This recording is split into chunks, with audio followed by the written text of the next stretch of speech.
According to Angier in 2014, evolutionary theorists study the bright side of spite. Now, this includes cooperative spirit.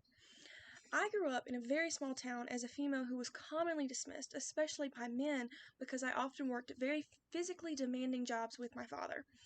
Now, this led me to want to prove those that doubt myself wrong, which is incredibly moving. Motivation comes in many forms, including spite, which is what motivates me specifically. Now, I feel empowered and motivated by proving those doubters wrong about myself because I know who I am and I'm comfortable in myself, and I want them to see me for who I am rather than who they perceive me to be. Now, as a young lady, I worked with my father a lot, and oftentimes that was outside in the heat or carrying things as big as I was, or very many circumstances like that. And I fought very hard to make sure I was taken seriously in those circumstances because I was a lot smarter and a lot stronger than many people perceived me to be.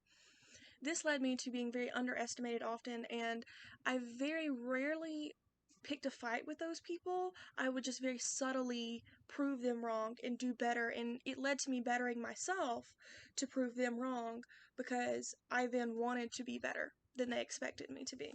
Now, this really prepared me for studying in STEM and studying in male dominated fields as I went to college and worked with other people that were older than me, especially in those male dominated fields, because many times they would try to push me as a female out.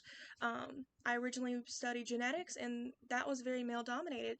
And a lot of times, male professors would ask questions such as, why do you think that you should be able to work in this field, or what do you think that you can add to this field? And my answer was always my passion, my perseverance, all of which I gained from my spite, and it was all taught to me by the spite that I had as a young lady.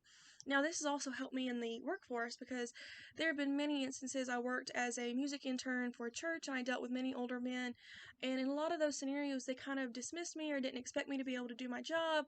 A lot of issues like that, especially in other areas too, but I was able to handle those issues without being hateful, without being disrespectful, and just simply do my job and prove them wrong.